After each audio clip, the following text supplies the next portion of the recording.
freedom Anandamayi. Ambedkar ultimately succeeded in giving legal rights of equality and social justice to the suffering masses of the untouchables and the exploited. This unique achievement was largely due to Ambedkar's efforts, and he therefore rightly can be called the liberator of the untouchables and the tribals of India, who were treated as subhuman for centuries.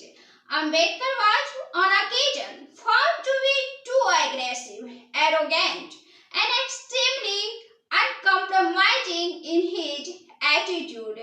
He deliberately preferred to keep himself away from the mainstream of the freedom movement, as its leadership appeared to him to be exclusive in the hands of the people who predominantly belonged to the upper caste. It was in this context that Ambedkar asked what Congress and Gandhi have done to the untouchables. Ambedkar started the paper Muk Nayak on 21 January 1920.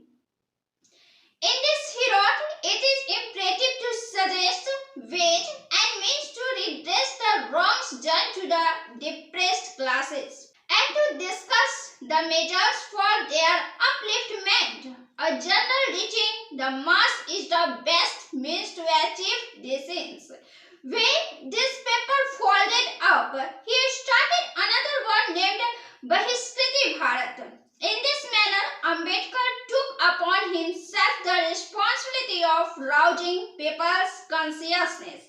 He was aware of the social movement organized by Ram Mohan Rai, Dayanand and Vivekanand for reforming Hindustan. But it appeared to Ambedkar that the approach for religious reformation of the Hindu society, for elimination of caste events and giving the statue of social equality to the untouchables or the depressed class would not be more effective than the political approach to deal with this deeply entrenched caste conservation among the Hindus through the medium of his journals like Janta, renamed Prabudha Bharat.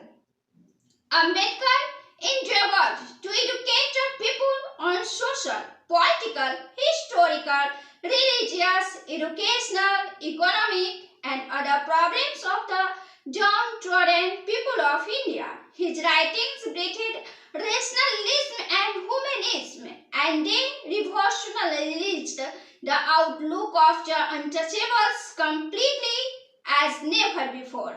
Ambedkar adopted programs for his movement. The program was meant to propagate the cause of the untouchables and unite them under the banner of an organization. The question, the very religious concept and justification of the caste system thought as an untouchables. He was not allowed to study Sanskrit in his school days.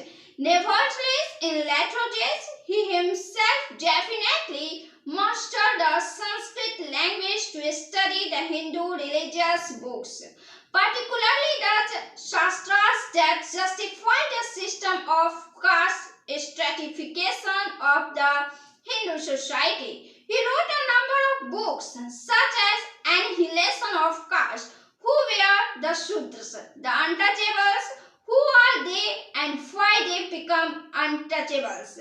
He thus daringly challenged the religious validity and the precepts behind the caste system at its very shastric root.